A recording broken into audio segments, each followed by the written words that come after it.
Alors, mesdames, messieurs, bonsoir et merci de nous retrouver sur le plateau d'Equinoxe Soir, première édition de cette semaine. Equinoxe Soir est un magazine d'analyse et d'écritage quotidien des faits d'actualité. Alors, ce week-end, plusieurs centaines d'habitants ont migré des régions du nord-ouest et du sud-ouest Cameroun vers d'autres villes jugées plus calmes.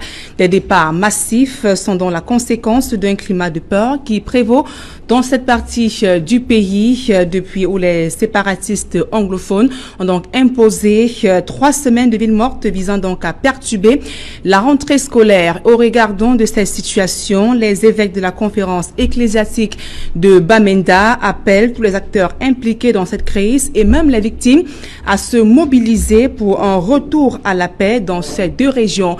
Ils ont rendu public un communiqué où ils interpellent le gouvernement, l'armée, la diaspora anglophone et même la communauté éducative. Rentrée scolaire entre exode des populations et l'appel des évêques, c'est le fait du jour.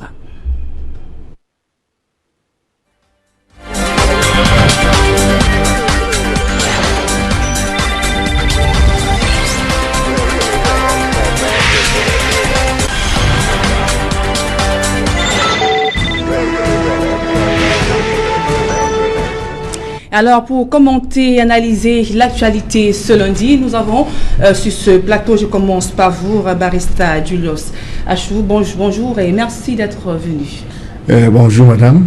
Je rappelle que vous êtes avocat au barreau du Cameroun et militant du RDPC. Effectivement. D'accord. C'est un plaisir d'être là aujourd'hui. Alors, tout près de vous, nous avons Martin Ombanzi, lui il est économiste. Bonsoir et merci d'être venu. Bonsoir de m'avoir invité, c'est une première dont j'essaierai d'apporter le peu que je peux apporter tout au long de cette émission. D'accord. Également avec nous, nous avons sur ce plateau Maître Sikati, avocat au barreau du Cameroun, lui aussi, et militant du mouvement pour la renaissance du Cameroun. Bonsoir et merci d'être venu. Bonsoir madame et bonsoir à tous ceux qui nous regardent. Alors également, nous attendons sur ce plateau Emmanuel Achou. Il est aussi avocat au barreau du Cameroun et analyste politique. En attendant, nous allons donc entrer dans le vif du sujet. Je vais donc commencer avec vous, Maître Sikati. Les évêques de la province ecclésiastique de Bamenda sont une fois de plus prononcés en faveur d'un retour à l'école dans les régions du nord-ouest et du sud-ouest Cameroun. Alors selon vous, cette énième sortie des évêques va-t-elle porter des fruits dans le chaudron de la crise anglophone?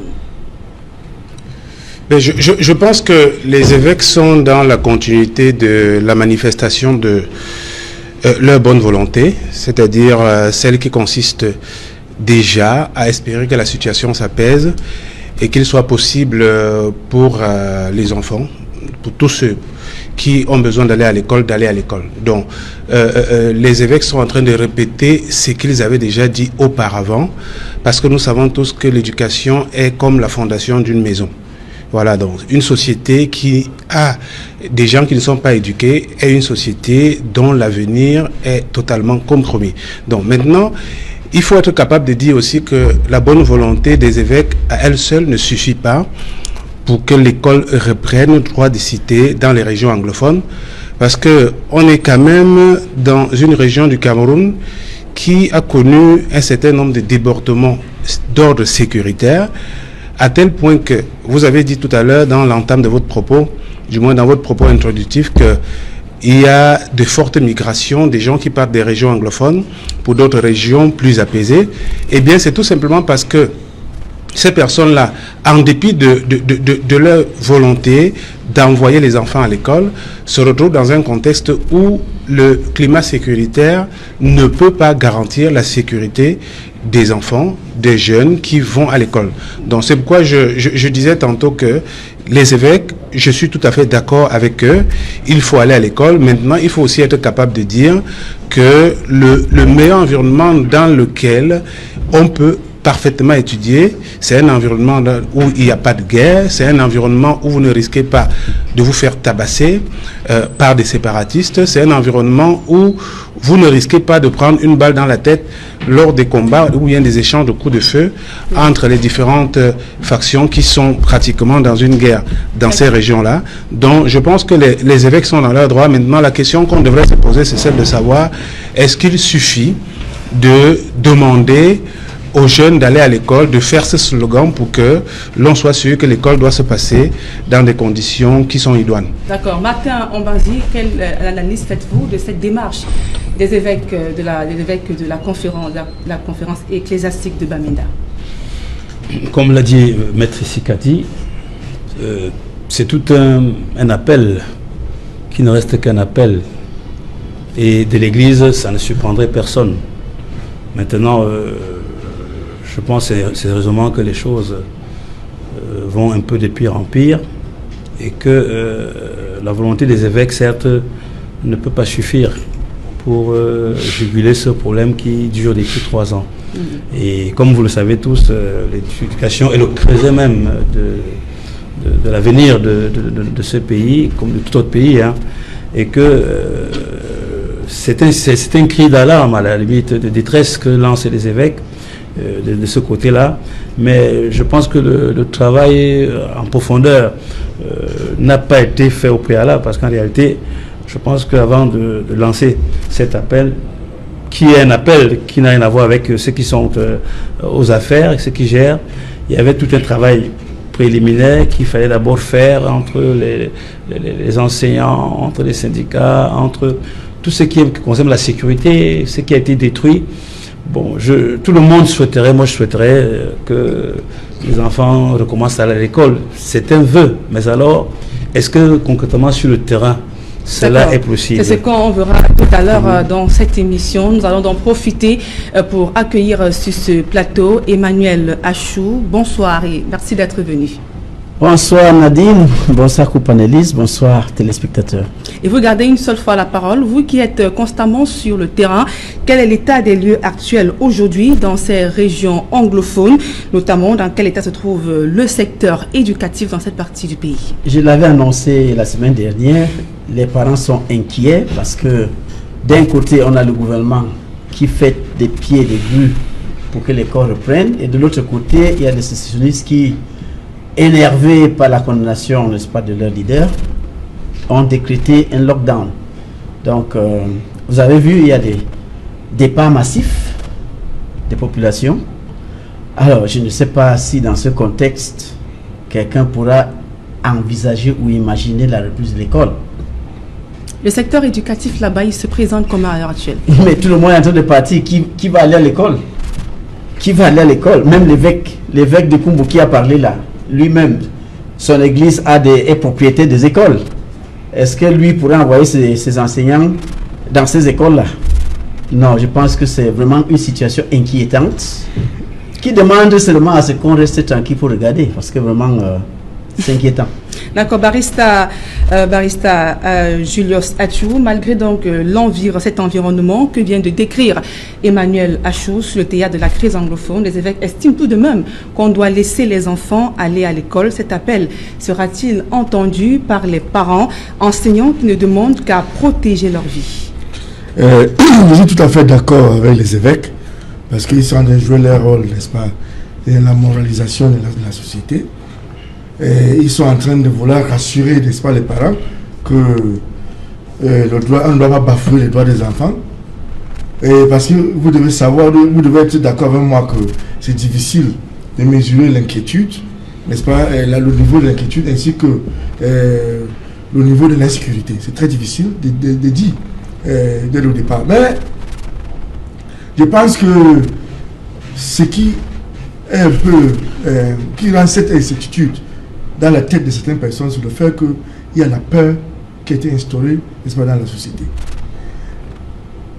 L'autre jour, il y a cela, je crois, 2 ou 3 mois, excusez-moi, il y a un des conseils de Sissokou Ayouk qui a bien dit qu'il croit que Sissokou Ayouk et autres sont compromis. Je ne vais pas répéter ce qu'il a dit, mais il a dit ils sont en train de parler avec des gens que eux ils ne maîtrisent pas. Donc ça veut dire qu'on veut, on ne veut pas, il y a une espèce de dialogue qui est en train de se réaliser. Car cela le tient. Si vous êtes sécessionniste, parce que, à mon avis, je pense que les vrais soldats amazoniens, n'est-ce pas, ne sont pas d'accord avec ceux qui ont bloqué les écoles, ne sont pas d'accord avec ceux qui font, n'est-ce pas, l'exode de la population. Parce que si vous êtes sécessionniste, le premier instinct, c'est pour sauvegarder d'abord votre population. Dans l'appel des... C'est vous d'abord, n'est-ce pas, créer n'est-ce pas, une situation que vos citoyens seront plus à l'aise que de les laisser partir. Le simple fait que les gens sont en train d'adhérer à ce mouvement d'exode, cela veut dire qu'il n'y a que des brigands qui sont en train de leur semer cette peur pour gagner. Parce que, si vous remarquez, depuis un certain temps, on ne parle plus, n'est-ce pas, des harcèlements au niveau de l'administration ou bien de protéger des territoires, mais on parle de kidnapping. Donc, pensez que l'appel des évêques pour un retour à l'école dans cette partie du pays est un échec? Non, je suis tout à fait convaincu que ça va marcher parce que l'État ne va pas céder à des bandits. L'État va prendre les dispositions qui s'imposent pour assurer la sécurité. Il faut savoir que 4400 écoles ont été fermées dans cette partie du pays. Où est-ce qu'ils vont devoir fréquenter ces enfants? C'est pour cette raison que tous ne peuvent pas, n'est-ce pas, quitter la zone. On ne veut pas, certaines personnes vont rester. Mais nous sommes au Cameroun. Chacun a le droit de vivre là où il veut. On ne peut pas interdire à quelqu'un qui décide que je veux quitter Bamouda pour la Garoua. On ne peut pas. On doit laisser. Mais je pense qu'avec le temps, cet élément de peur qui a été instauré, n'est-ce pas, va disparaître et les gens vont remettre un meilleur sentiment. Alors, il faut préciser que les évêques tiennent ce message au moment où il y a un déplacement massif des populations vers d'autres villes du pays. Alors, Maître Sikati, comment analysez-vous ce mouvement massif des populations des régions anglophones vers d'autres villes, notamment plus stables? Mais vous savez, pour ceux qui ont eu l'avantage de faire un peu de sociologie de la guerre, ils auront certainement compris que dans un contexte de guerre, toute personne qui n'est pas impliquée dans le conflit armé en tant qu'acteur ne voudrait pas prendre le risque de se faire tuer. Donc, l'attitude des populations de ces régions-là, des régions du nord, ouest et du sud, et notamment les populations de Bamenda, c'est une attitude tout à fait normale. C'est-à-dire, c'est un réflexe de survie. Et c'est là où je disais tout à l'heure, lorsque vous m'avez posé la question pour la première fois, qu'il faut se garder de rentrer dans un jeu de philosophie dans cette situation-là. Il faut être capable de poser les bonnes questions. Est-ce que nous sommes en train de faire une émission ici? Est-ce que vous pensez vraiment que si il y a des affrontements armés au sein de ce studio, vous pensez vraiment que nous qui sommes invités viendrons ici pour faire une émission avec vous? Je ne pense pas, parce que je ne vois pas quelqu'un sur ce plateau qui logiquement devrait vouloir mourir à cause d'une émission. Donc pensez-vous que ce mouvement peut également... Non, ce que je vais dire, on ne doit pas se cantonner au seul slogan qui consiste à dire il faut que l'école reprenne. La question que nos gouvernants doivent se poser, c'est celle de savoir si les conditions minimales pour que l'école se déroule dans un environnement de sécurité élémentaire, si ces conditions sont réunies. Lorsque vous avez des forces séparatistes qui décident de faire ce que Maître Achou appelait le lockdown, pour dire de façon triviale, il s'agit d'une ville morte de longue durée. Voilà. Donc, ils ont décidé de paralyser la ville. Maintenant, ou bien les régions anglophones, maintenant, est-ce que le régime de Yaoundé a les moyens de mettre un homme en tenue derrière chaque citoyen ou bien chaque enfant qu'on enverrait à l'école? Ben, je veux bien croire que Maître Achou, qu'il est convaincu de ce qu'il dit, mais moi j'ai l'impression qu'il n'est pas possible. C'est la raison pour laquelle nous avons toujours dit que la seule chose, le seul moyen par lequel il serait possible d'assurer un retour à l'école dans la sécurité, c'est qu'il y ait un dialogue entamé, même pas terminé. C'est-à-dire, le simple fait qu'un dialogue soit entamé est un gage de bonne volonté. Et lorsque vous regardez la résolution qui a été prise par les évêques aujourd'hui, elle va en droite ligne des démarches qui avaient été initiées bien auparavant, notamment par la conférence épiscopale. Donc, et vous verrez très bien que parmi les doléances de la conférence épiscopale, le dialogue avait une place de choix comme moyen de règlement de la crise anglophone. Sauf que, pour finir, sauf qu'aujourd'hui, on voit très bien que la démarche qui a consisté pour le gouvernement a donné l'impression qu'avec l'avènement du nouveau Premier ministre, M. John Gauthier, il était possible de privilégier le dialogue. Cette démarche-là était une sorte d'esbrouf parce que finalement, on a l'impression que Yaoundé a préféré l'option militaire. Mais nous disons tout simplement, nous disons pour finir, madame, s'il vous plaît, nous disons que lorsque vous regardez, vous faites encore vous regardez un peu l'histoire des conflits armés entre les forces conventionnelles et des groupes de rébellion dans le monde, ou bien des groupes qui pratiquent la guérilla, vous verrez difficilement que la guerre a pris fin sans qu'il y ait un consensus entre les différentes parties prenantes. Voilà, donc je pense que l'on le veuille ou pas, tôt ou tard, seul un dialogue pourra mettre fin à cette crise de façon pérenne. Merci. Martin Omba, alors toujours sur ce déplacement massif des populations des régions anglophones, quelles peuvent être les conséquences sociales et même économiques de cet exode massif observé ces derniers jours dans les régions anglophones? Mais ça paraît évident que au plan social, ça va déjà décomposer même les familles, parce que vous savez, lorsque vous vous déplacez pour un lieu que vous n'avez pas choisi, ce n'est pas toujours évident. Ça va non seulement avoir de l'impact au niveau de la santé. Vous savez très bien que tous ces gens-là vivent dans des conditions extrêmement difficiles lorsqu'elles se déplacent comme ça. Surtout qu'elles n'ont pas, elles savent même pas où aller, parce que le plus souvent, lorsque de telles situations se présentent, ce qui se passe, c'est qu'on prépare les conditions d'accueil. Est-ce que ces conditions sont réunies? Je ne le pense pas. Ces gens-là arrivent, ils se déplacent de Bamenda, de Buea, pour une destination X lambda, sans avoir un point de chute. Donc, il est clair que au plan économique, c'est un désastre social, un désastre familial. Imaginez-vous comment ces gens font pour vivre, ces familles font pour vivre.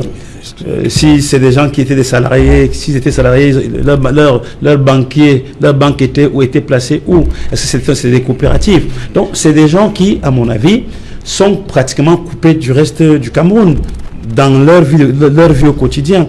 Donc, c'est immense. Je ne sais même pas comment je peux vous expliquer ça. Imaginez-vous une famille de 4-5 enfants qui se déplacent comme ça. Quel pouvoir d'achat ont-elles ces familles? Il faut regarder tout ça.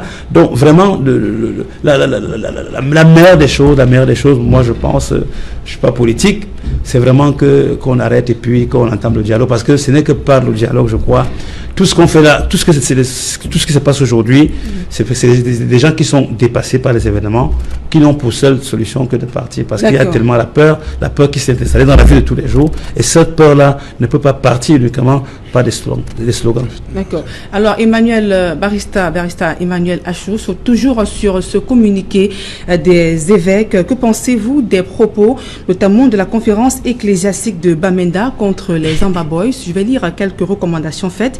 Il leur demande d'aborder ce problème avec plus de raison que d'émotion, d'arrêter d'incendier les écoles et de saboter tous ceux qui militent pour un retour à l'école. Quel peut être l'effet d'un tel message?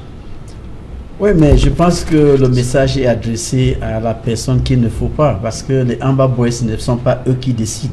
Ils sont également adressés à plusieurs parties, que ce soit au gouvernement, la communauté éducative. La décision ne sont pas des Amba Boys. Vous avez vu, Ayoub Tabé, depuis la prison, a donné le temps, a dit durcissez sur le terrain. Et nous savons tous que c'est ceux qui sont à la diaspora qui dictent le ton. Donc, moi, j'aurais préféré que les évêques adressent... Si, ils ont également adressé à la diaspora anglophone. Ils connaissent les chefs. Mais concernant justement ces Amba Boys qui agissent sur le terrain, ces chefs qui les adressent personnellement des lettres pour dire tel, arrêtez ça, essayez de trouver une solution, que de donner un truc général. Mais pensez-vous pas que ce message est fondé également parce qu'ils ont invité toutes les parties à venir à mettre finalement un terme à cette crise, que ce soit les Amba Boys, que ce soit le gouvernement, la communauté éducative, la diaspora anglophone? Pensez-vous pas que ce message pourrait également avoir une incidence particulière? Je pense que là, l'Église se pose en médiateur et j'aurais préféré que cette médiation soit mieux organisée, mieux coordonnée. Parce que lancer un communiqué comme ça, je pense que si l'Église avait pris le taureau par les cornes pour s'adresser au gouvernement, à ceux qui coordonnent les activités des Amba Boys, on aurait pu avoir, n'est-ce pas, un résultat plus concret que de parler aux Amba Boys qui sont sur le terrain et sans même viser quelqu'un. Je ne sais pas, quel est l'impact? Combien de Amba Boys qui sont dans la forêt vont suivre ce message? C'est même là le problème, parce que ceux qui sont dans les brousses là, ils n'ont pas de voie, de moyens de communication. Ils ne suivent pas la télévision, ils ne suivent pas, même le téléphone, c'est un gageur. Donc, quel est l'impact? Est-ce qu'ils ont donné ce message pour plaire à ceux qui les écoutent, ou bien ils veulent réellement avoir un impact sur le terrain? Moi, j'aurais préféré, si c'est une médiation qu'ils veulent tenter, qu'ils l'organisent bien et qu'ils s'adressent à qui de droit. Là, ça va aller. Qu'est-ce qui les empêche à interpeller Ayoub Tabé, puisque Ayoub Tabé est sorti pour dire durcissez. Alors, qu'il s'adresse à Ayoutabé, c'est vous le chef. Demandez à vos gars de baisser. Moi, j'aurais préféré cela parce que faire un truc général, vraiment, c'est d'une portée en l'air. Je ne vois pas qui ça concerne. Pour moi, ce n'est pas efficace. Le message est bon, mais la méthode employée n'est pas efficace. Alors, Barrister Achou, comment réagissez vos propos de Maître Emmanuel Achou qui estime que ce message est voué à l'échec? Non, je ne suis pas d'accord avec mon confrère aîné parce que je constate que au lieu, n'est-ce pas, d'envoyer un message vers la population comme président du parti politique pour l'apaisement, il veut créer par contre, n'est-ce pas, le trou pour que tout le monde tombe là-dedans. Je ne suis pas d'accord avec lui. Lorsque quelqu'un a pris la peine de faire ce qu'il peut, n'est-ce pas, la nation est comme une maison que nous allons construire. Faites votre part au lieu d'essayer de casser ce que l'autre a tenté de faire, n'est-ce pas, vers la bonne direction. Moi, je pense que ce que les évêques ont fait, c'est contraire à leur lettre il y a cela 2 ans, qui a causé plus de problèmes que de régler. À l'heure actuelle, je pense que cette lettre va régler beaucoup de problèmes parce que je sais que les Amazoniens ne veulent pas accepter que les Saoul Camerounais quittent leur zone pour venir habiter, n'est-ce pas, ailleurs. Le simple fait que il y a cette peur-là, ne vient pas de des Amazoniens, ça vient des bandits. Parce que vous dites que vous êtes sécessionniste, vous avez un territoire. Mais vous voulez encourager à quitter ce territoire pour aller ailleurs, c'est pas juste, c'est pas logique. Vous ne voulez pas éduquer, n'est-ce pas, vos enfants pour vous remplacer, c'est pas logique. Moi, à mon avis, tous ceux qu'on dit qui sont de l'idée à l'extérieur, parce qu'Ayoub n'a pas demandé qu'on ferme les écoles. Ayoub n'a rien dit. Ceux qui sont à l'extérieur qui disent qu'ils ont un mouvement parallèle, parce qu'à l'heure actuelle, c'est Ayoub qui est toujours le président. Les Chris Arnaud et Sakola qui disent qu'ils sont aussi leur gouvernement, ce sont eux qui ont demandé, n'est-ce pas, qu'on fait un lockdown de 3 semaines. Eux, ils sont des Américains, ils ne sont même pas des Camerounais. Ils demandent aux Camerounais de faire un lockdown. Moi, je pense que, franchement, le lockdown qui serait pratiqué serait assuré par des bandits, pas par des Amazoniens. Parce qu'un Amazonien ne peut pas accepter que ses citoyens quittent le chez lui pour aller ailleurs. Non. Et moi, je pense que, en regardant ce que les évêques ont fait, n'est-ce pas, c'est des propositions vers la bonne direction. Allons-y vers la bonne direction, au lieu, n'est-ce pas, d'aller dans la négative. D'accord. Maître Sikati, toujours sur ce communiqué des évêques, notamment sur le rôle de la diaspora anglophone, précisément, qu'ils accusent ces Camerounais, notamment, d'accusent de contribuer à envenimer la situation qui prévaut dans les régions du nord-ouest et du sud-ouest. Alors, quel est votre point de vue sur la responsabilité de la diaspora anglophone dans cette crise qui secoue les 2 régions du pays? Mais il me semble que un être humain réfléchi ne peut pas soutenir que l'école soit embrigadée dans un conflit armé. J'ai toujours dit ça, et je pense d'ailleurs que quand j'ai pris la parole pour la première fois, je l'ai dit ici. Mais maintenant, il faut être capable de surmonter les passions. Parce que quand j'écoute un peu le RDPC parler sur ce plateau, vous voyez, les choses sont pas quand j'écoute le RDPC parler, non mais vous parlez pour le RDPC, s'il vous plaît.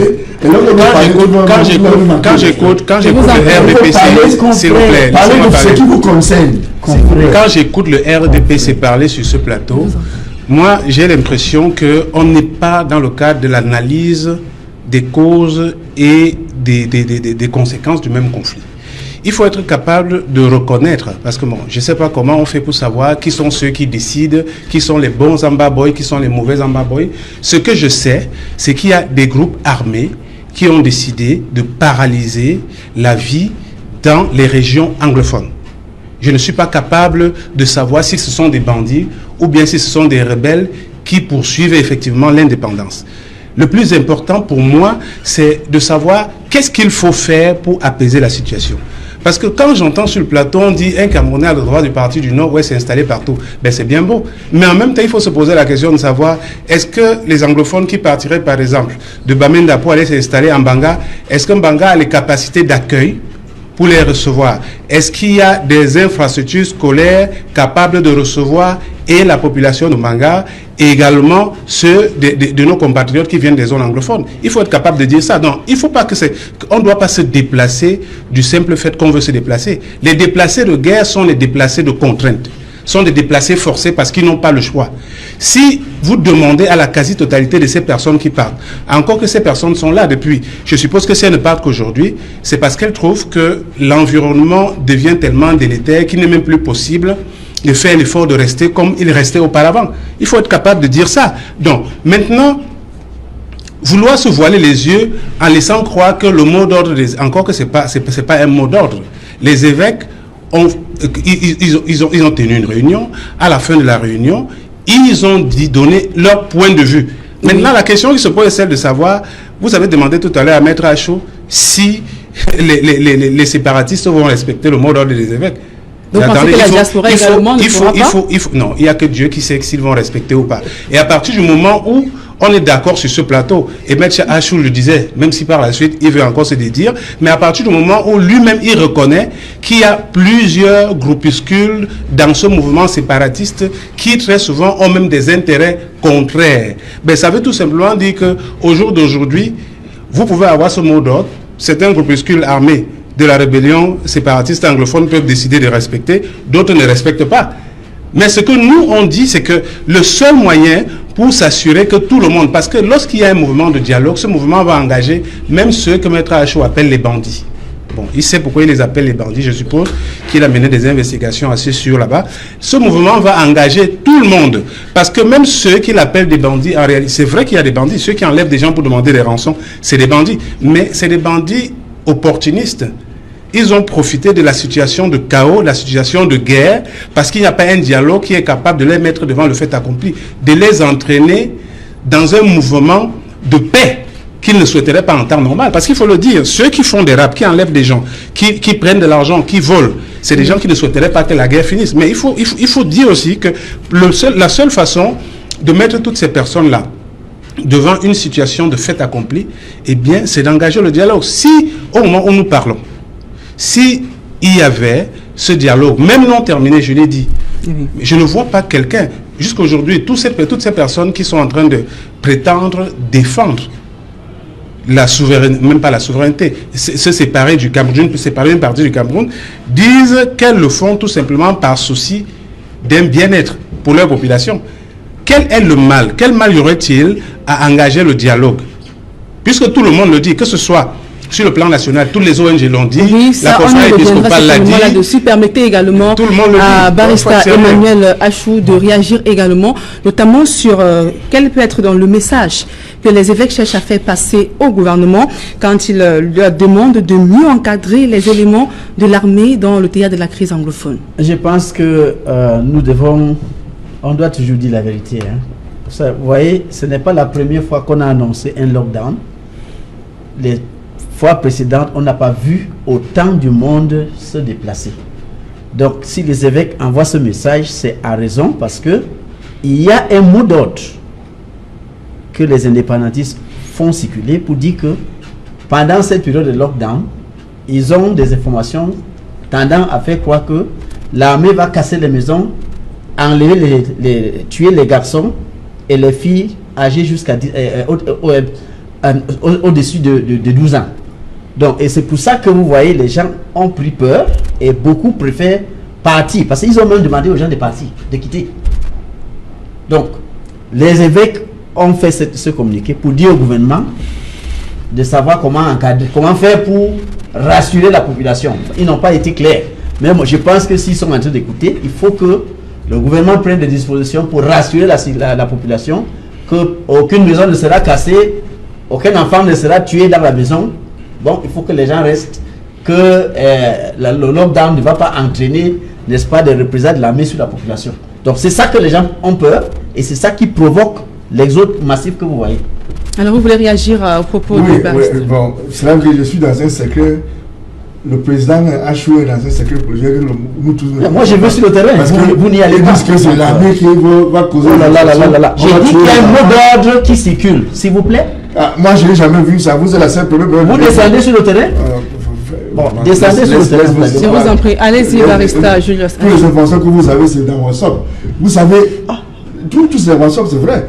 Vous avez dit que l'armée a dit qu'on va tuer les hommes et les filles. Ça, j'ai jamais vu ce genre de mot d'ordre. Le mot d'ordre qui est lancé par plusieurs groupes, c'est quoi? Il y a ceux qui veulent 3 semaines de lockdown, il y a ceux qui veulent 10 jours avec des breaks, des 3 jours et ainsi de suite. Et c'est ça que nous tous avons vu. C'est que vous voyez dire là, être très terrible. Il faut faire attention. Vous êtes président de parti politique. Je constate également que MLC ne veut pas que les gens quittent pour aller là où ils veulent. Parce que mon confrère Sikati, il vient de Banjou, mais ça fait 25 ans qu'il est à Douala. Il reste ici, il ne faut pas que quelqu'un d'autre qui parle là. Non, mais c'est pas ce que j'ai dit. MLC aussi. Dans la déformation. J'ai dit que le Cameroun peut là où il veut. Si le gars décide de quitter Bamenda pour venir, pourquoi les gens n'ont pas quitté Boya? Ils ont décidé de quitter, c'est leur droit.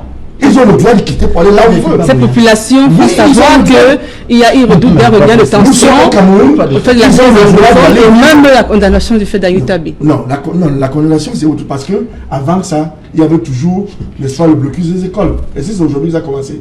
On a passé 3 ans dans certains endroits, il n'y a pas d'école. Et quel est le message que les évêques veulent faire porter au gouvernement? Parce que ils veulent rassurer la population, parce qu'il faut noter que les meilleures écoles, mais les évêques précisent, les meilleures écoles dans la zone anglophone, vous allez réagir, sont les écoles de missionnaires. Les évêques font savoir qu'ils ont les preuves que l'armée et certains éléments de l'armée ont commis des exactions sur le terrain. Oui. Alors, en présentant un message pareil, qu'est-ce qu'ils veulent faire passer au gouvernement? En ce qui concerne l'armée, le gouvernement doit prendre ses responsabilités, n'est-ce pas, pour sanctionner ceux qui font les exactions. Mais en ce qui concerne les autres, qui va les sanctionner? Personne. C'est pour la raison que moi j'ai estimé, en regardant la situation, que les ambazoniens, ce ne sont pas eux qui sont en train de vouloir faire passer les mots d'ordre. Ce sont les gens, n'est-ce pas, qui sont les bandits qui le font. Parce qu'à ne pas mentir, je ne peux pas essayer de protéger le Cameroun. Et j'encourage les Camerounais à quitter le Cameroun. Je protège donc qui et quoi? Ça n'a pas de sens. Moi, j'ai eu à causer avec certains de ces anciens soldats. Ils sont à Bonabéry, on les connaît. Eux, ils se sont retirés. Certains sont dans la commission de Fayemou Francis. On les connaît. Mais pas tous. Mais certains ont peur de se rendre. Mais comme je vous ai dit, la communauté internationale a en train de donner l'assurance. Les évêques sont en train de donner les assurances. L'État a en train de donner les assurances. Les enseignants ont donné les assurances. Les avocats qui ont commencé cette histoire, n'est-ce pas, donnent les assurances. De quoi on a peur? On a peur parce que ceux qui sont là utilisent la peur comme leur capital pour continuer avec le banditisme. C'est tout ce que je peux dire. Il n'y a rien d'autre. Il n'y a rien d'autre. Martin Omba, alors votre point de vue sur cette position des évêques après le message adressé au gouvernement? En fait, c'est un message qui, à mon avis, interpelle justement de tous les Camerounais. Mais moi, je pense beaucoup plus que le dialogue, tout le monde veut le dialogue. Mais le véritable problème, qui sont les protagonistes? On parle à qui? Parce que, comme le disait Maître tout à l'heure, on se rend bien compte qu'il est difficile d'identifier. Et cette situation, je pense que rend le problème très complexe et plus complexe. Tout le monde veut le dialogue, mais on dialogue avec qui? Moi, je pense sérieusement que la situation du Nozo est beaucoup plus complexe que cela. Je crois que les informations que nous recueillons ici ou là nous démontrent que si c'était facile, je pense qu'on l'aurait déjà fait. Vous savez, les dégâts que cette guerre, insurrection, je ne sais pas comment on peut appeler ça, a produit dans les familles, dans la société, sont tellement graves que je ne vois pas un seul Camerounais accepter cette situation. D'autant que cela touche déjà touche l'école. Donc moi, à mon avis, l'Église est dans ce rôle de par déjà le métier d'éducation qui fait partie de sa colonne vertébrale dans ses activités. Donc, comment peut-elle rester muette si les choses ne bougent pas? Mais ce qu'il souhaite là, ce que l'Église souhaite, me paraît un vœu pieux, parce que dans la réalité, le terrain nous renvoie d'autres choses, c'est-à-dire la dureté de la vie, la dureté de ces gens qui n'ont pas pitié, qui n'ont pas de pitié. Et les actions qu'on voit tous les jours, vraiment ne rassurent pas. C'est-à-dire que je le dis, comme je vous ai expliqué tout à l'heure, sans état d'âme. C'est-à-dire je pense que personne ne peut accepter vivre dans des conditions pareilles. Vous-même, vous voyez les images de tout ce qui se produit là-bas. Donc, l'appel des évêques, certes, oui, mais cet appel, à mon avis, va faire quoi? Est-ce que ça va faire que les gens commencent à aller à l'école lundi ou même dans 2 semaines? Je ne pense pas trop. Donc, à mon avis, ils font leur travail, c'est leur devoir. Mais maintenant, l'État, à mon avis, a des difficultés pour pouvoir éventuellement identifier, parce qu'il y a plusieurs groupes. Parce que pour dialoguer vraiment, pour faire la paix, il faut deux parties. Si maintenant vous avez d'un côté un parti qui identifie l'État du Cameroun, et de l'autre côté vous avez plusieurs qui se réclament d'être ambazoniens et tout ça, ça pose un problème. Non, pour moi, les familles souffrent, et cette souffrance-là est exprimée par l'appel des évêques, et c'est ce que moi je retiens de ça. Alors, Maître Désiré Sikati, c'est un cadre du parti au pouvoir, notamment Barista Chou, estime que vous minimisez les efforts du gouvernement dans la recherche des solutions de cette crise anglophone. Comment réagissez-vous? Non, on ne minimise pas les efforts du gouvernement. On déplore la duplicité du gouvernement. Parce que, souvenez-vous que lorsque l'Union européenne est rentrée dans la danse et a donné l'impression de faire un interventionnisme direct dans le conflit, on a bien vu que le gouvernement de Yaoundé a fait croire aux Camerounais que le dialogue était la piste la plus importante pour le règlement de la crise.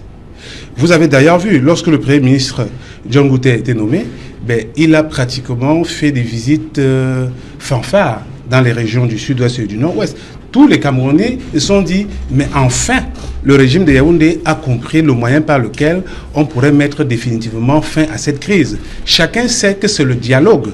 Toutes les organisations, que ce soit les ONG nationales, les ONG internationales, les partis politiques de l'opposition, et même au sein du parti au pouvoir, lorsque vous écoutez les gens qui prennent la parole pour ce parti-là, il y a plusieurs d'entre eux qui estiment que le dialogue est le seul moyen par lequel on doit régler la crise. Mais vous convenez également avec moi que depuis pratiquement 3 mois, on n'a plus l'impression que le gouvernement a donné une chance à ce dialogue-là. Lorsque on se pose la question de savoir avec qui on va dialoguer, non, on ne peut pas se demander avec qui on va dialoguer sans avoir tenté le dialogue. Il y a des mécanismes pour le règlement de cette, ou bien même pour la mise sur pied de ce processus de dialogue qui ont été conseillés, qui ont été suggérés par les acteurs politiques, par les organisations de la société civile. Il y a des hautes personnalités crédibles dans ce pays qui sont capables de jouer les médiateurs. Je voudrais rappeler d'ailleurs que la conférence épiscopale, dans ses résolutions, dans le cadre de l'organisation de l'All Anglophone Conference, a donné les canevas pour un dialogue prospère et constructif. Le vrai problème, c'est que le régime de Yaoundé a compris que si il donne une chance au dialogue dans la crise anglophone, il faudrait désormais que tout l'environnement politique, les contestations politiques au Cameroun se déroulent autour d'un dialogue. Et comme c'est un régime qui a décidé de confisquer le pouvoir par des méthodes antidémocratiques, ils ne peuvent donc pas accepter de commencer à dialoguer. Parce que ce sera ça le précédent. Il ne faut pas se leurrer. Il ne faut pas se leurrer.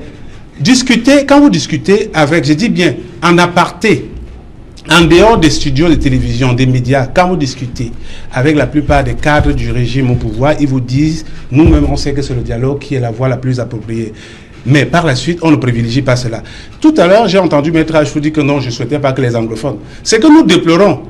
Le déplacement forcé n'est pas normal. Si un anglophone décide de partir de Bamenda volontairement pour s'installer à Yaoundé, pour s'installer chez moi, même comme il disait dans mon village, moi je ne vois aucun problème. Mais mettre quelqu'un dans une situation de contrainte pour qu'il soit forcé de partir parce qu'il a peur de la guerre, on ne peut pas assimiler ça à un déplacement touristique. D'accord. C'est de ça qu'il est question. Et je dis, il faut penser également. Je pense qu'il ne faut pas se contenter seulement de faire des débats où on aura des envolées oratoires. Il y a de cela. Je ne sais pas si vous avez lu le rapport du JICAM de novembre 2018. Le JICAM a dit, en l'espace de 2 ans, la crise anglophone a fait perdre aux hommes d'affaires camerounais l'équivalent de 274 milliards. Entre novembre 2018 et maintenant, je pense qu'on est presque, on devrait être normalement au-dessus de 350 milliards de francs. Quand vous prenez une entreprise comme la CDC, qui est pratiquement le 2e employeur du Cameroun après l'État, mais la CDC aujourd'hui tourne pratiquement à 5% de son niveau normal de rendement. À côté de ça, regardez la filière de la... Ça, c'est des indications, parce que ne faisons pas seulement donner par les... C'est pas les... On ne vient pas seulement ici pour faire des controverses politiques. D'accord, merci. Donc, pour finir, madame, s'il vous plaît, quand je donne l'impact économique, pour que les gens comprennent un peu l'ampleur, beaucoup de gens se disent seulement, non, la crise anglophone, c'est juste une question déplacée. Regardez la filière banane au Cameroun. Le niveau des exportations a pratiquement chuté et passé de plus de 40 000 tonnes à moins de 30 000 tonnes en l'espace de 2 ans. Pour un pays qui se veut un pays en voie de développement. Donc, il faut envisager tout cela. Voilà, sans oublier les problèmes de chômage. Parce que regardez tous les permettez aux autres aussi de réagir sur le sujet. Alors, Barista Achou, concernant toujours ce dialogue, d'aucuns estiment que la société civile et même des hommes politiques estiment que la condamnation d'Ayoub Tabé n'est pas de nature à favoriser ce dialogue tant recherché. Oui, avant même cette décision, il y a beaucoup de cadres du RDPC qui disaient, tambour battant, qu'il fallait d'abord que justice soit faite avant qu'on verra, n'est-ce pas, de quel côté on va aller avec le dialogue. Bon, maintenant qu'Ayoub Tabé a été condamné, et l'un d'eux a reconnu ici que c'est lui qui donne les ordres, je ne sais pas, vous allez en faire un Mandela, parce que Mandela a été condamné à vie et c'est avec lui que l'Afrique du Sud a négocié. Alors, le dialogue avec Ayoub Tabé, je ne sais pas. Peut-être que ceux qui sont à côté de Dieu vont nous dire. Mais moi, je pense que ce n'était pas une bonne chose. Parce que vous ne pouvez pas avoir entre vos mains la personne par qui vous-même vous dites que le mal arrive. Et vous ne l'exploitez pas. C'est-à-dire, vous ne l'utilisez pas pour calmer le problème. Vous prenez plutôt l'essence, vous mettez sur le feu. Parce que pour moi, la condamnation de ce monsieur est pour preuve. Regardez le lockdown. La condamnation de ce monsieur a eu pour effet d'aggraver la crise. Parce que là maintenant, on a été gratifié par ces 2 semaines ou 3 mois trois semaines de lockdown. Et après ça, on ne sait plus quoi d'autre nous attend. Pourtant, je ne sais pas pourquoi il ne pouvait pas différer. On était en train de dire que les corps reprennent. Et pendant que nous tous, on fait des efforts pour que les corps reprennent, on condamne Ayoub Tabé. J'ai l'impression que quelque part, le RDPC ne veut pas que les corps reprennent. Parce que si le RDPC voulait que les corps reprennent, comme c'est un parti politique sérieux, il allait dire, d'après lui, il allait dire à ses juges militaires de ne pas condamner ce monsieur à la veille de la rentrée scolaire. Maintenant, nous avons le lockdown. Vous allez faire comment maintenant avec votre politique militaire qui voudrait qu'on juge pour les problèmes politiques avec l'armée? Barista. Oui, je constate qu'on donne beaucoup de pouvoir au RDPC. C'est très bien. Un parti politique qu'on reconnaît, ça le RDPC au pouvoir. Il ne peut rien faire. Vous savez, lorsqu'on parle de dialogue, c'est un discours entre... Oui, il est passé finalement plus de 3 mois après l'annonce du Premier ministre dans les régions anglophones. On en est où? Le dialogue, c'est une discussion entre 2 personnes de plus, n'est-ce pas? Qui vous a dit que les gens ne parlent pas? Je vous ai dit que les gens des Southern Cameroun sont en 4 factions. Je dis ça toujours. Il y a les fédéralistes, il y a les unionistes, il y a des sécessionnistes et il y a les sans-avis. Il faut noter, les seules personnes qui ne veulent pas parler sont des sécessionnistes parce qu'ils disent que la seule chose qu'on peut venir à table pour parler, c'est la séparation ou rien.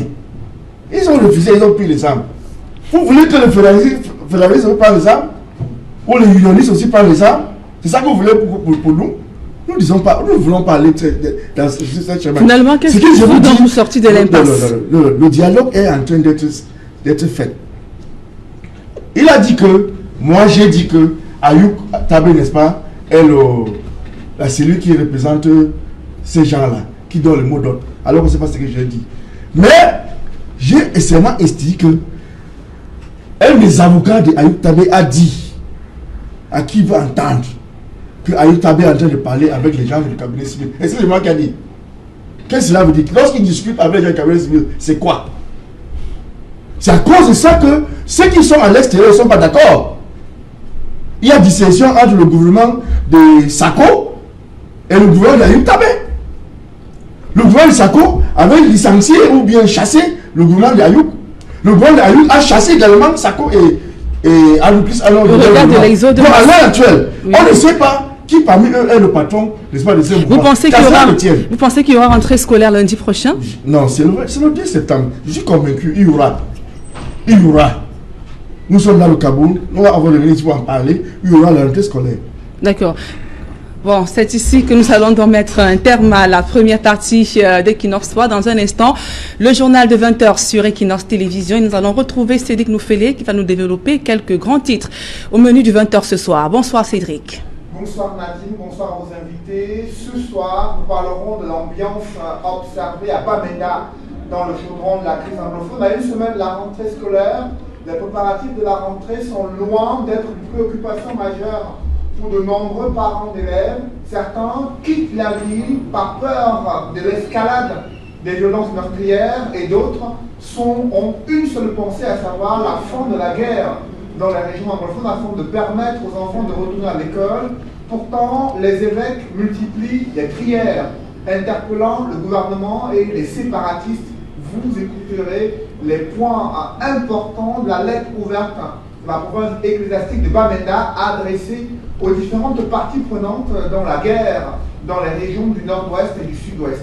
Et au-delà de la crise anglophone, il y a cette récente condamnation à la prison à vie contre Ayoub Tabé qui continue de susciter de violentes divergences au sein de la classe politique, le regard croisé de l'opposition et du parti au pouvoir, c'est à suivre dans le journal de 20h. Et parlant de rentrée scolaire, plusieurs établissements scolaires sont loin d'être prêts pour accueillir les enfants. C'est le cas d'une école publique située à Ekorozok, à Yaoundé, là où la toiture a été endommagée depuis 4 mois et rien n'a été fait pour résoudre ce problème.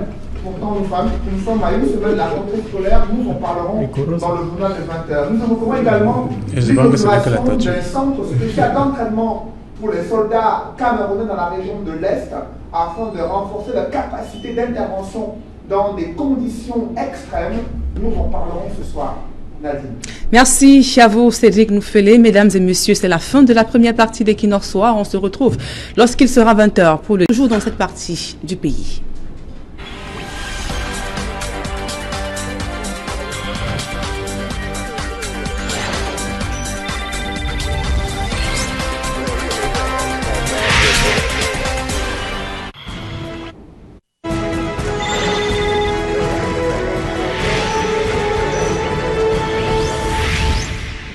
Et merci de nous retrouver dans le cadre de la deuxième partie d'Equinoxe Soir consacrée notamment au débrief. Et nous allons donc évoquer justement l'effondrement de cet immeuble du côté de Yaoundé. Je commence par vous, Maître Sikati. Vous avez suivi ce reportage à Yaoundé par notre reporter Marcelin Gansop. Quel est le sentiment que vous avez vu après avoir vu cet effondrement? Disons de la désolation et beaucoup de dépit, parce que il faut quand même reconnaître que c'est pas le premier cas de figure. Il y a de cela 1 an à Douala, on a eu une situation pratiquement pareille, où un immeuble construit sans respect des normes élémentaires d'urbanisme s'est effondré et causant un certain nombre, beaucoup de dégâts, dont des pertes en vies humaines. Donc malheureusement, je pense qu'on est dans un système où ceux qui devraient tirer des leçons ne font pas leur travail. Parce que j'ai du mal à comprendre que l'on entreprenne de construire dans une zone qui a priori n'est pas construisible pour un certain type de construction. Parce que quand je vois un immeuble de 3 niveaux qui est construit devant un bas-fond où il y a des petites villas, et que le bas-fond en réalité ressemble un peu à la terre de soutènement du mur de l'immeuble, moi j'ai envie de me poser la question, comment ça se fait que les autorités administratives ont laissé une telle anarchie?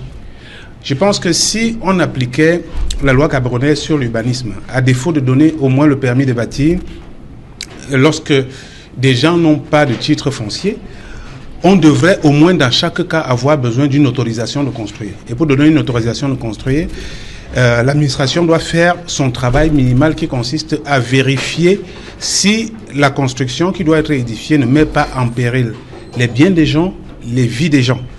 Donc parce que ça devient un peu récurrent. Et si vous regardez bien, chaque année, au Cameroun, dans les différentes villes, on a des immeubles qui s'écroulent. Si les immeubles ne s'écroulent pas parce que les études du sol n'ont pas été faites, ils vont s'écrouler parce que la qualité du matériau qui est utilisé n'est pas adéquate. Et tout cela, pourquoi? Tout simplement parce qu'il y a une sorte je dirais pas favoritisme, mais une complaisance complice sur fond de corruption de l'administration qui laisse rentrer sur le territoire camerounais des matériaux de construction qui ne respectent pas les normes, qui ne sont pas certifiés. Donc, je pense qu'à un certain moment, il faut se poser la question de savoir qui est-ce qu'on sait à la fin. Parce que lorsqu'on est dirigeant, on est là pour servir le peuple. Quand vous regardez, par exemple, pour finir, l'état de la voirie de Douala, vous pouvez poser la question de savoir est-ce que finalement ceux qu'on nomme et qui sont censés travailler pour le bien-être de la population sont là pour honorer leur propre nomination et honorer également les personnes qui les entourent, ou bien sont là pour servir le peuple. Quand j'ai failli arriver en retard. Il faut dire d'ailleurs que vous m'avez appelé plusieurs fois, tout simplement parce que pour faire un chemin que je dois faire normalement en 15 minutes pour arriver ici, j'ai dû faire ce chemin en 1h30 parce que toutes les voitures roulent à vitesse ou bien à part d'escargot, non pas parce qu'il y a beaucoup de voitures, mais parce qu'il y a des trous partout sur la route. D'accord. Martin, on va toujours sur la question. On constate que le phénomène devient de plus en plus récurrent au Cameroun, l'effondrement des immeubles, et à chaque fois, c'est ce problème de la qualité du travail qui est effectué ainsi que du matériel. Alors, qu'est-ce qui fait problème exactement au juste? Enfin, je ne suis pas un spécialiste de l'urbanisation, mais il me semble qu'il s'agit beaucoup plus d'une absence d'un plan général d'occupation des sols, parce qu'en réalité, ce qui se passe là, c'est seulement parce que nous ne savons pas comment ceux qui sont en charge du cadastre, comment est-ce qu'ils font pour délivrer les titres fonciers, les titres de propriété. Parce que c'est incompréhensible qu'entre un immeuble et puis des habitations qui sont en dessous, on ne sait pas comment ça se passe dans la pratique. C'est tout simplement le signe d'un non-fonctionnement des structures en charge de la délivrance des permis de bâtir. Parce qu'il me semble que si ces services-là avaient effectivement fait leur travail, ce monsieur seulement qui a conçu après les petites villas, les petits studios en bas, n'aurait jamais dû construire à ce niveau-là. Bon, vraiment, on est désolé que c'est tous les jours que ça se passe comme ça, et ça ne s'arrête pas puisqu'on construit de manière anarchique partout. Bon, il me semble qu'il faut de plus en plus responsabiliser les uns et les autres et surtout sanctionner. Parce que lorsque de telles choses se produisent, à la vérité, c'est parce qu'il n'y aura rien après que ça va continuer à prospérer. En revanche, si ça, je ne sais jamais après ce type d'événement, des sanctions bien précises auraient été prises, je pense que cela pourrait servir de leçon pour la suite. Il faut également préciser que cet effondrement a fait donc 2 blessés, Barista Emmanuel Achou.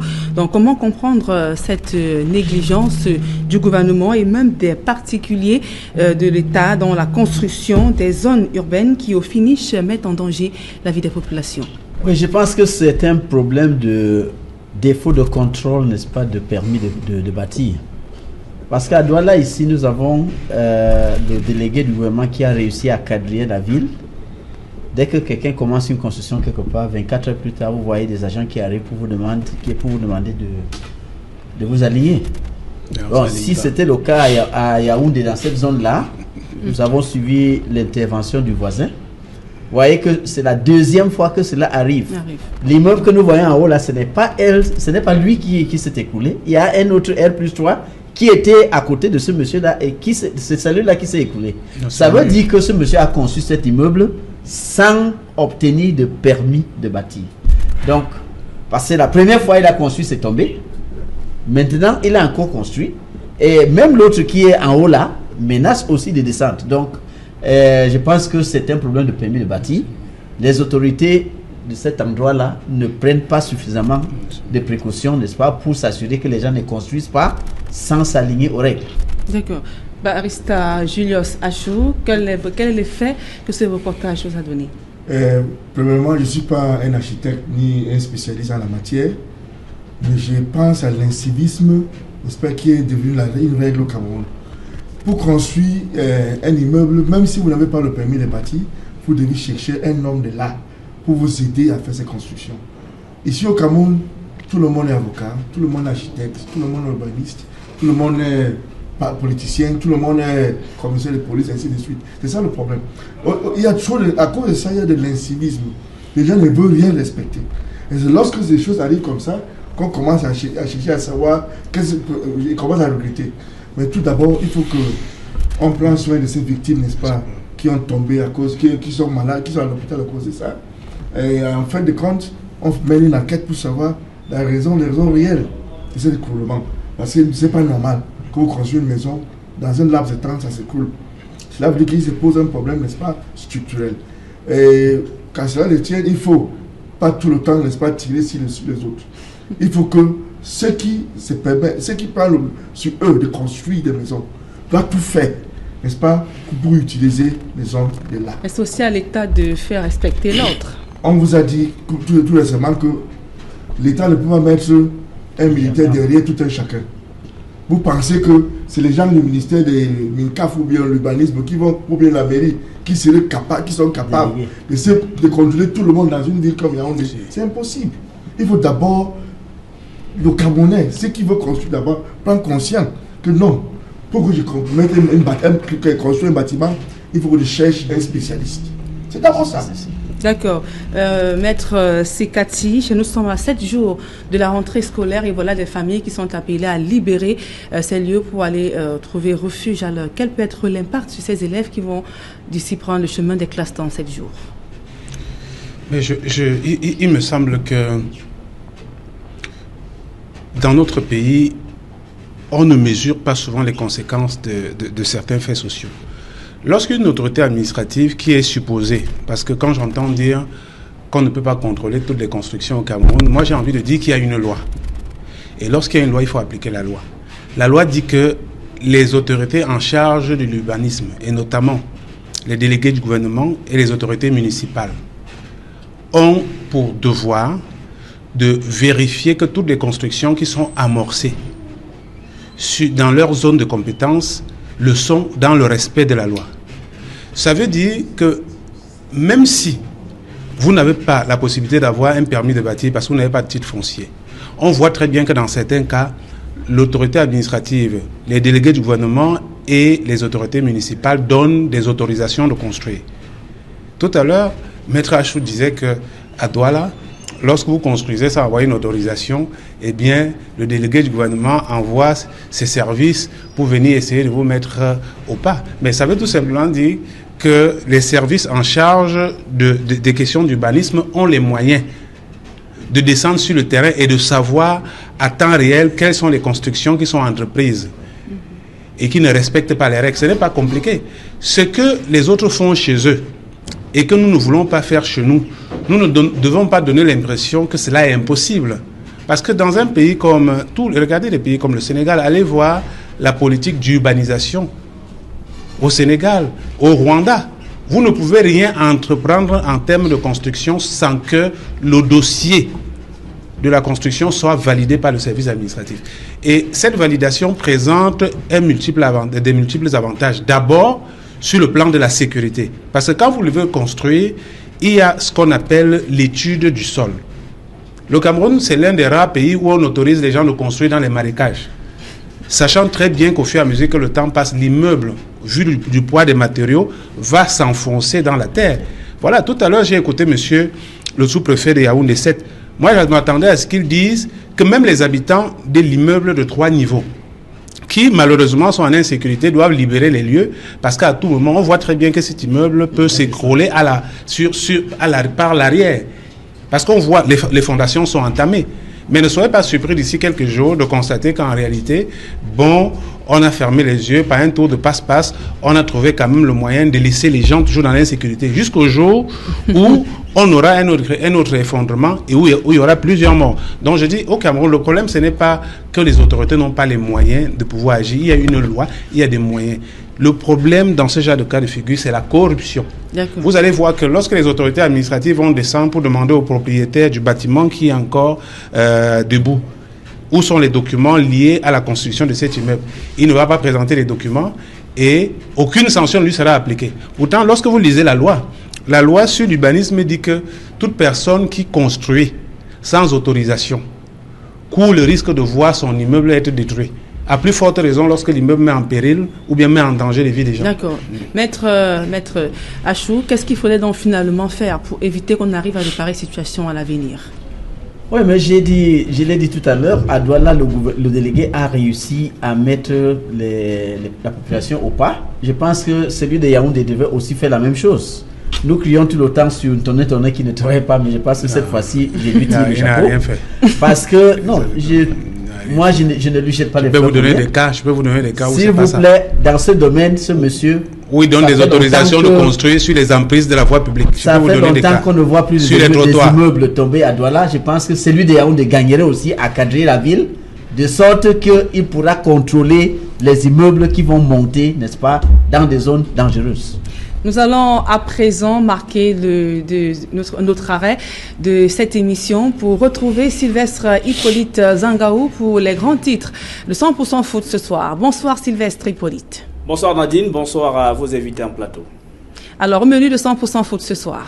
Au menu de 100% foot ce soir, l'élimination précoce des clubs camerounais en Coupes africaines interclubs. UMS de Lomé Stade Renard de Mélenchon tombé hier, ce qui matérialise davantage l'inorganisation du football camerounais où l'on passe plus de temps à se faire des guerres. Vous vous souvenez de ce dernier conflit en date entre la Fédération camerounaise de football et la Ligue professionnelle du Cameroun, la FECAFoot, via son comité exécutif qui a décidé de suspendre la Ligue professionnelle du Cameroun, toute chose que refuse le général Pierre Semégué, président de la LFPC. C'est donc une guerre ouverte, une bataille juridique. Jusqu'où va-t-elle aboutir alors que les clubs ne savent pas encore quand exactement ils vont reprendre l'activité, ce qui diminue leurs chances sur la scène continentale. Nous reviendrons également sur le tournoi Interpol 2019 dont le coup d'envoi a été donné samedi dernier dans la ville de Bertois. Nous parlerons aussi de cette qualification de l'équipe nationale de football féminin du Cameroun au tournoi de football féminin des Jeux africains qui se disputent à Rabat depuis plusieurs jours maintenant. Des nouvelles des footballeurs camerounais également, alors qu'on croyait qu'il était déjà mort. Eric Massé Choupo-Moting a démontré qu'un lion ne meurt jamais, mais qu'il peut vivre à tout moment. Il a redonné l'espoir hier à de nombreux supporters du Paris Saint-Germain en inscrivant un doublé lors du match entre le Paris Saint-Germain et Toulouse. A tout de suite avec nos invités en plateau. Alors, le rendez-vous est donc pris lorsqu'il sera 21h sur Equinox Télévision. C'est ici. Donc, nous mettons un terme à cette émission Equinoxois. Nous disons merci à Barista Julius Achou d'être venu, ainsi qu'à Martin Omba, ainsi qu'à Maître Désiré Sikati. À vous, Barista Emmanuel Achou. Merci d'être venu, mesdames et messieurs. Passez d'agréables moments en compagnie des programmes d'Equinox Télévision.